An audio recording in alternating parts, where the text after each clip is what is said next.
last time we saw such a weapon, the city was on fire.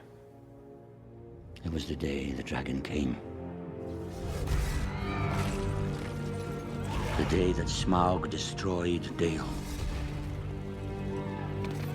Girion, the lord of the city, rallied his bowmen to fire upon the beast.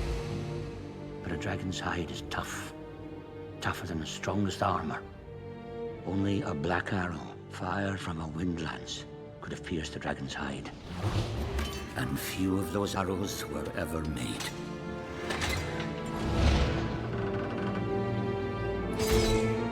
The store was running low when Girion made his last stand.